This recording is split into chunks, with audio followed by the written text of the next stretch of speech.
तो चलिए आज की वीडियो को स्टार्ट करते हैं और आज की इस वीडियो में हम पढ़ने वाले हैं डू डज और डिड के बारे में।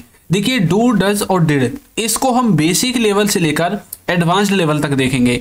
यदि अब भी आपको डू डज और डिड में कंफ्यूजन होता है कि कहां पर हम किसका प्रयोग करें, तो आज के बाद आपको कभी भी इनमें कंफ्यूजन नहीं होगा। तो चलिए वीडियो को स्टार्ट करते हैं।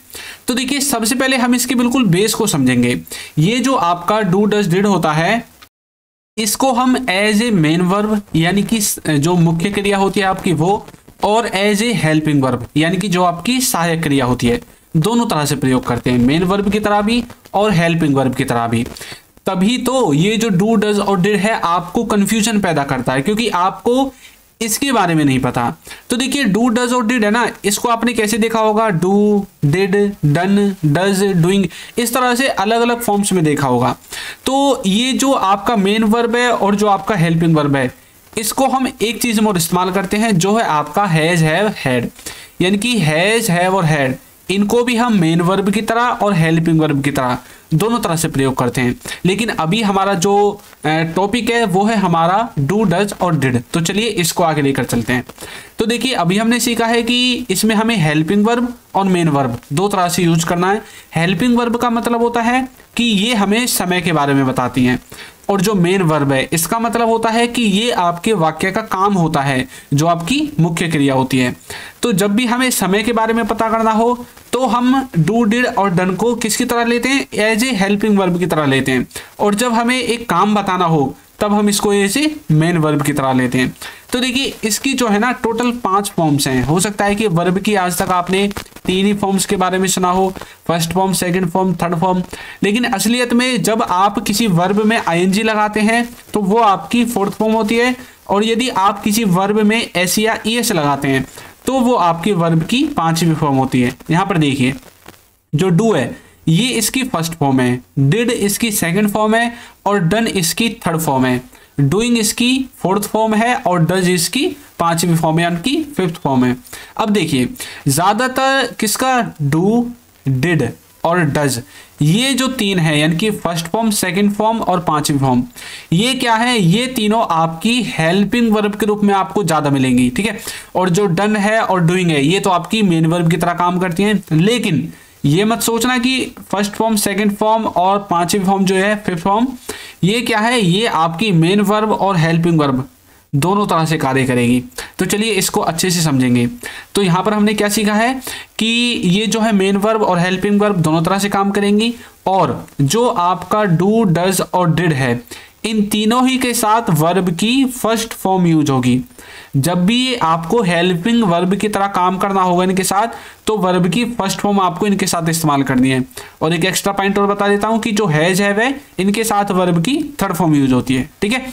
तो डू, डज और डिड के साथ वर्ब की फर्स्ट फॉर्म और हैज, हैव के साथ वर्ब की थर्ड फॉर्म। तो यहां तक आपको थोड़ा सा कॉन्सेप्ट क्लियर हुआ होगा। तो चलिए अब इसको थोड़ा आगे पढ़ते हैं। अब देखिए बच्चों को ना एक छोटा सा डिफरेंस और होता है, उसको और मैं क्लियर करा देता हूं। तो चलिए समझते हैं क्या है। यहां पर मैंने लिखा है I have not watched that, ठीक है, ये मैंने लिख दिया। इसका मतलब क्या है, और I did not watch that, इसका मतलब क्या है। तो सबसे पहले तो ये समझ लीजिए, देखिए मैंने बताया था हैज, हैव के साथ वर्ब की थर्ड फॉर्म यूज होगी, तो वॉच की थर्ड फॉर्म वॉच्ड हो गई, और यहां पर डू, डज और डिड के साथ मैंने बताया था वर्ब की फर्स्ट फॉर्म यूज होगी, तो यहां पर इसकी फर्स्ट फॉर्म है वॉच, ठीक है। अब यहां पर देखिए ये जो है I have not watched that, ये प्रेजेंट का परफेक्ट है, और I did not watch that ये आपका पास्ट का इंडेफिनिट है। बच्चे इन दोनों में कंफ्यूज रहते हैं, क्योंकि इन दोनों का जो सेंस है ना वो बच्चों को एक जैसा लगता है। तो जो ऊपर वाला है इसका मतलब है कि मैंने वह नहीं देखा है। आप किसी व्यक्ति के बारे में बोल सकते हैं, किसी मूवी वगैरह के बारे में बोल सकते हैं, किसी टीवी सीरियल के बारे में बोल सकते हैं, क्रिकेट मैच के बारे में बोल सकते हैं, ठीक है। तो आपसे किसी ने पूछा कि भाई आपने मैच देखा है, तो आपने बोलोगे नहीं नहीं मैंने नहीं देखा है, ठीक है। और नीचे वाले में इसका भी मतलब यही है कि मैंने वह नहीं देखा। लेकिन ये दोनों हमें बोलते टाइम कैसे पता चलेगा कि कहां पर हमें इस वाले सेंटेंस को यूज करना है, कहां पर इसे। तो देखिए जब वो आपको प्रेजेंट तक की बात पूछे, मान लीजिए कि अभी मैच चल रहा है, ठीक है, और मैच हो गया खत्म, अब आपका दोस्त बाहर निकल के आता है और आपसे पूछता है आपने मैच देखा, इंडिया हार गई है, तो आपने मैच देखा, यानी कि उसने क्या बोला है, उसने मैच तो खत्म हो गया, उसने उस पर्टिकुलर टाइम के बारे में पूछा है जब मैच चल रहा था। कि आपने मैच को उस टाइम पर देखा, तब तो आपको किसे यूज करना है, पास्ट के इंडेफिनेट को, यानी कि डिड का इस्तेमाल करना है।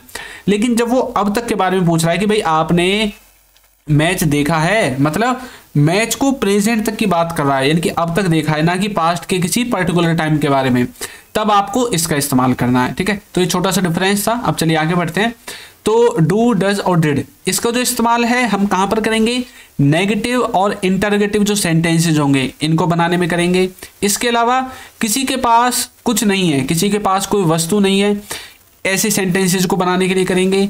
या फिर कोई कुछ करता तो है, इस तरह के सेंटेंसेज को बनाने के लिए करेंगे। और कोई कुछ करता तो था, इस तरह के सेंटेंसेस को बनाने के लिए करेंगे।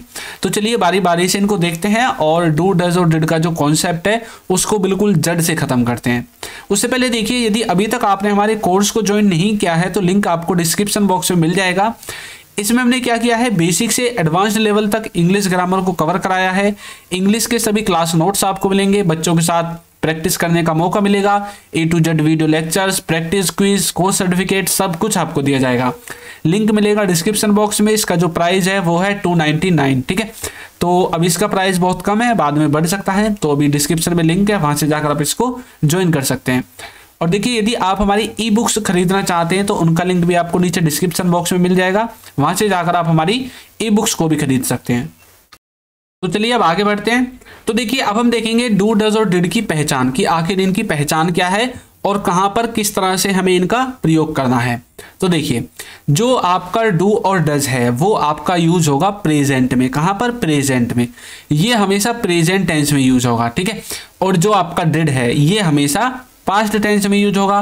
तो डू, डज का इस्तेमाल प्रेजेंट टेंस में होता है और डिड का इस्तेमाल पास्ट टेंस में होता है। ठीक है, अब देखिए, जो आपका डू डज है, डू डज, ये यूज होगा ही के साथ, सी के साथ, इट के साथ और किसी व्यक्ति के नाम के साथ। जैसे कि मेरा नाम चिंटू है तो मैं चिंटू के साथ डज का इस्तेमाल कर सकता हूं। यदि आपका नाम राहुल है, रोहित है, जो भी है, तो आप अपने नाम के साथ डज का इस्तेमाल कर सकते हैं। ठीक है, ये जो है ना, ये ही, सी, इट या फिर किसी व्यक्ति का नाम, ये जो है ये पर्सन कॉन्सेप्ट के अंदर थर्ड पर्सन के अंदर आते हैं, थर्ड पर्सन सिंगुलर के अंदर। ठीक है, क्योंकि सिंगल है, देखिए ही, सी, इट, नेम, ये सब सिंगुलर सब्जेक्ट हैं, तो ये थर्ड पर्सन सिंगुलर के अंदर आते हैं, वहां पर आपको डज का इस्तेमाल करना है। इसी तरह से जो आपका डू है, अब आपको क्या करना है, ही, सी, इट और किसी व्यक्ति के नाम को छोड़कर, यानी कि थर्ड पर्सन सिंगुलर को छोड़कर जो भी बच जाता है सबके साथ डू का इस्तेमाल करना है।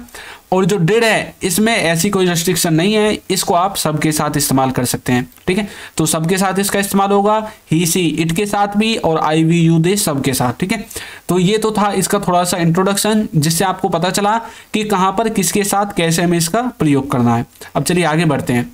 तो देखिए, जो डू डज है और डिड है, इनका इस्तेमाल हम कैसे करते हैं, मैंने अभी बताया था। डू डज का इस्तेमाल हम प्रेजेंट में और डिड का इस्तेमाल हम पास्ट में करते हैं।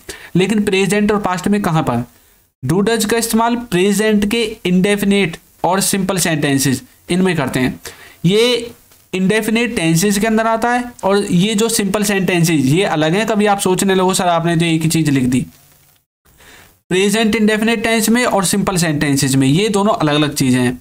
इसी तरह से डिड का इस्तेमाल पास्ट इंडेफिनेट में और सिंपल सेंटेंसेस में, ठीक है, इनमें करते हैं। ये आप आगे जब उदाहरण देखोगे तो समझ जाओगे। देखिए, सबसे पहले हम देखेंगे डू डज के साथ हैव का इस्तेमाल। तो देखिए, डू डज के साथ जब भी हैव लगेगा तो यहां पर ये बताएगा कि कोई चीज पास है, कोई चीज किसी के पास है। जैसे कि आप बोलते हैं ना, मेरे पास कार है, मेरे पास पैसे हैं, मेरे पास बंगला है, मेरे पास कंप्यूटर है, मेरे पास बाइक है, मेरे पास फोन है, मेरे पास एप्पल का फोन है। तो मतलब जब कोई चीज किसी के पास है तब आप डू डज के साथ हैव का इस्तेमाल करेंगे प्रेजेंट के लिए। और मैंने बताया था इसका इस्तेमाल हम नेगेटिव और इंटरोगेटिव सेंटेंसेस को बनाने के लिए करेंगे। जैसे कि आप किसी से मान लीजिए कोई क्वेश्चन कर रहे हैं, क्या तुम्हारे पास गाड़ी है, तो आप बोलोगे do you have a car, do you have a car. तो ये जो सेंटेंस है ना, ये सेंटेंस है किसका बताइए, ये जो सेंटेंस है सिंपल सेंटेंसेस का है और ये आपने क्वेश्चन पूछा है किसी से, यानी कि इंटरोगेटिव है। तो क्या आपके पास गाड़ी है, do you have a car. यदि हम ये बोले हाँ मेरे पास गाड़ी है, तो मैं बोलूंगा yes I have a car. ठीक है, तो हमें क्वेश्चन पूछना है क्योंकि इंटरोगेटिव और नेगेटिव में ही हम सिर्फ डू डज का इस्तेमाल करेंगे। क्या उसके पास यह किताब है, तो हम बोलेंगे does he have this book. Does he have this book. अब ये मत सोचना ये डज आ गया तो यहाँ पर हमें हैज का इस्तेमाल करना है, क्योंकि ही को देखकर कभी आप हैज लगा दो, नहीं। ये जो डज है ना, इसके साथ मैंने बताया था वर्ब की फर्स्ट फॉर्म आती है, डू डज और डिड के साथ। तो ये जो हैव है ना, ये वर्ब की फर्स्ट फॉर्म है, हैज वर्ब की फर्स्ट फॉर्म नहीं है। तो आपको इसके साथ वर्ब की फर्स्ट फॉर्म यानी कि हैव का इस्तेमाल करना है। यहाँ पर आपको इसको नहीं देखना है सब्जेक्ट को, यहाँ पर आपको अपनी इस हेल्पिंग वर्ब को देखना है, ठीक है। और देखिए, क्या तुम्हारे पास भाई है, तो बोलेंगे do you have a brother, do you have a brother. Sita के पास गुड़िया नहीं है, तो हम बोलेंगे Sita doesn't have a doll, Sita does not have a doll. Sita के पास गुड़िया नहीं है, तो हम ये क्या बोल रहे हैं कि मतलब नेगेटिव में हमने इस सेंटेंस को बना दिया। किसी ने हमसे पूछा कि भाई क्या सीता के पास गुड़िया है, हमने बोल दिया नहीं, सीता के पास गुड़िया नहीं है। उसके पास कार नहीं है, तो हम बोलेंगे he does not have a car, he does not have a car, उसके पास कार नहीं है। तो किसी के पास कोई वस्तु नहीं है, कोई चीज नहीं है, तब हम डू डज का इस्तेमाल हैव के साथ करते हैं नेगेटिव और इंटरोगेटिव सेंटेंसेज में, ठीक है। आगे देखिए, जो डू डज है इसका इस्तेमाल हम कैसे करते हैं, मैंने अभी बताया था नेगेटिव और इंटरोगेटिव में। इनका जो स्ट्रक्चर है ना उसको समझ लीजिए, हो सकता है कि आपको यहाँ पर ये स्ट्रक्चर समझ में नहीं आया हो। तो देखिए, जो इसका इस्तेमाल है डू डज का, ठीक है, इसमें आपको इंटरोगेटिव और नेगेटिव में किस तरह से इस्तेमाल करना है। इसमें आपको सबसे पहले subject, do does, not, verb की फर्स्ट फॉर्म और ऑब्जेक्ट, ये तो हो गया नेगेटिव का स्ट्रक्चर, ठीक है। अब ये जो नेगेटिव वाला स्ट्रक्चर है ना, ये वाला, ये आपका टेंसेज वाला स्ट्रक्चर मैंने बताया है, और जो नीचे वाला है ये सिंपल सेंटेंसेज वाला है। तो देखिए यहाँ पर डू डज के साथ हैव है, जैसा कि हमने यहाँ पर देखा था ना, डू और डज दोनों के साथ हैव का इस्तेमाल किया था। इसी तरह से यहाँ पर डू डज के साथ क्या है, हैव है, ठीक है। तो इसमें subject, do does, not, have और ऑब्जेक्ट, इस तरह से। यदि इन्हीं को आपको इंटरोगेटिव बनाना है तो आपको कुछ नहीं करना, डू डज को उठाकर सब्जेक्ट से आगे रख देना है, दोनों में, यहाँ से भी और यहाँ से भी, ये इंटरोगेटिव बन जाएगा। और नेगेटिव तो मैंने बनाकर दिखाई दिया है, ठीक है। अब चलिए आगे देखते हैं। तो हम सबसे पहले देखेंगे ये जो है ना डू डज का इस्तेमाल प्रेजेंट इंडेफिनिट टेंस के नेगेटिव और इंटरोगेटिव में किस तरह से करते हैं। तो मैंने स्ट्रक्चर भी पीछे लिखा था, सबसे पहले सब्जेक्ट, फिर डू डज, फिर नॉट, फिर वर्ब की फर्स्ट फॉर्म और फिर आपका ऑब्जेक्ट आता है। देखिए, इसका मतलब है कि कोई कुछ नहीं करता है, कोई किसी काम को नहीं करता है।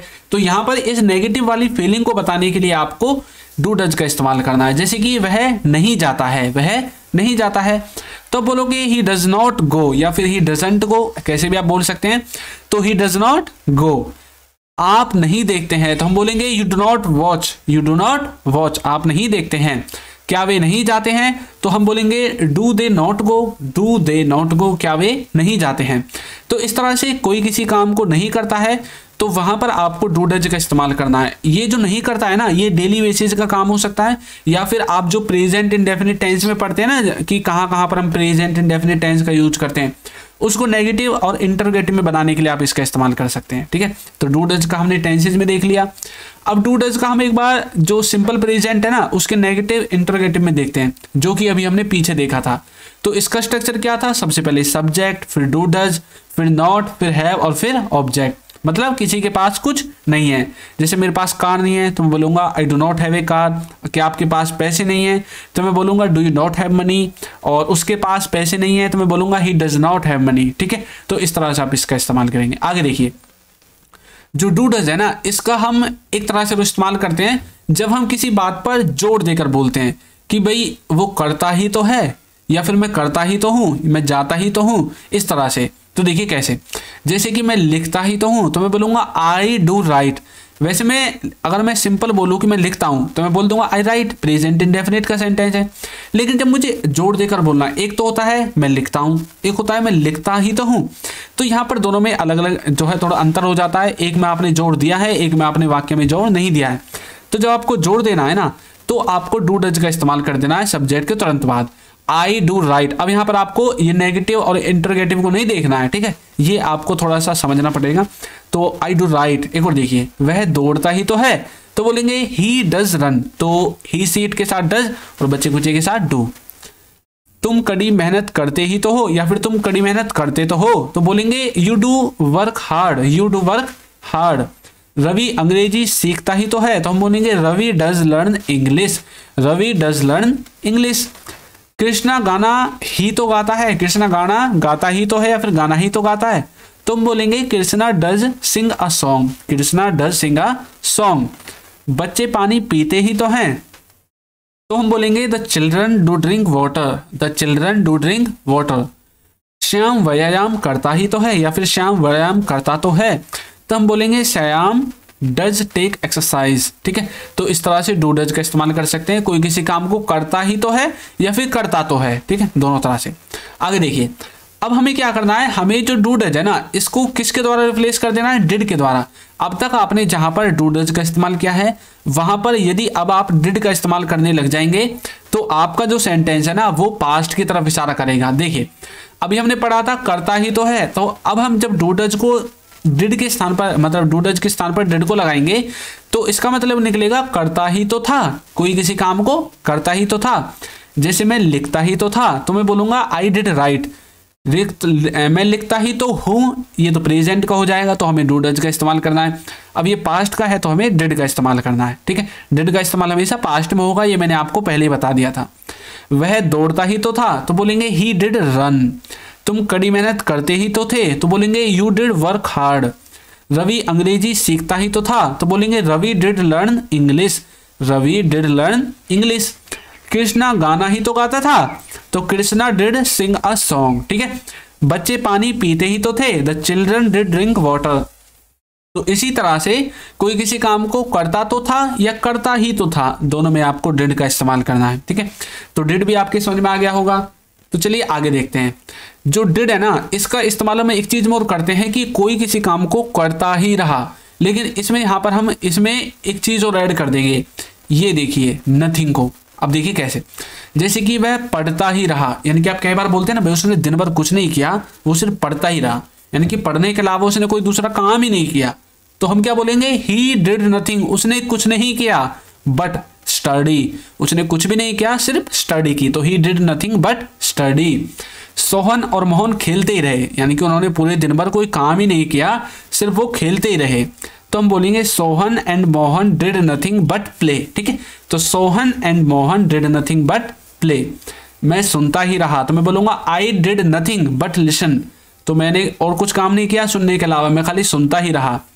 और इसमें आप कीप का इस्तेमाल भी करते हैं और उसकी सेकंड फॉर्म केप्ट का। ठीक है, तो उससे भी आप बना सकते हैं, कोई दिक्कत नहीं है। वह बोलती ही रही, तो बोलेंगे सी डिड नथिंग बट स्पीक। मैं देखता ही रहा, तो मैं बोलूंगा आई डिड नथिंग बट सी। वे पढ़ाते ही रहे, they did nothing but teach. इसी तरह से वह काम ही करती रही, तो आप बोलोगे सी डिड नथिंग बट वर्क। ठीक है, तो इस तरह से आप डिड का इस्तेमाल करेंगे, कोई किसी काम को करता ही रहा। आगे देखिए, ये जो डिड है ना, इसको भी हम क्या करते हैं, दो तरह से यूज करते हैं। मैंने बताया था डिड का इस्तेमाल पास्ट में होगा, तो इसको हम पास्ट इंडेफिनिट टेंस में और सिंपल पास्ट टेंस में, मतलब सिंपल पास्ट के जो सेंटेंसेज होते हैं उनमें, दोनों के नेगेटिव और इंटरोगेटिव में यूज करेंगे।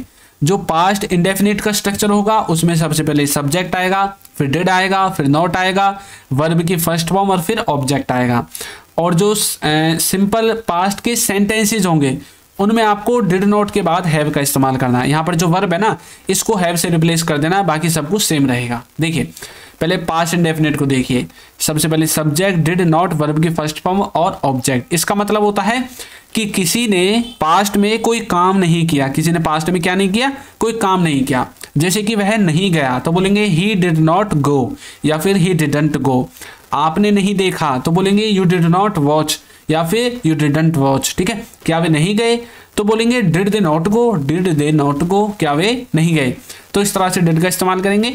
और इसका जो सिंपल पास्ट में हम यूज करते हैं, सिंपल पास्ट के सेंटेंसेज में, तो वहां पर आपको वर्ब की फर्स्ट फॉर्म को हैव से रिप्लेस कर देना है। और इसका मतलब होगा किसी के पास पास्ट में कुछ नहीं था। देखिए मेरे पास कार नहीं थी, कई बार बोलते हैं ना भाई मेरे पास कार नहीं थी, तब बोलोगे I did not have a car, I didn't have a car, या फिर I did not have a car.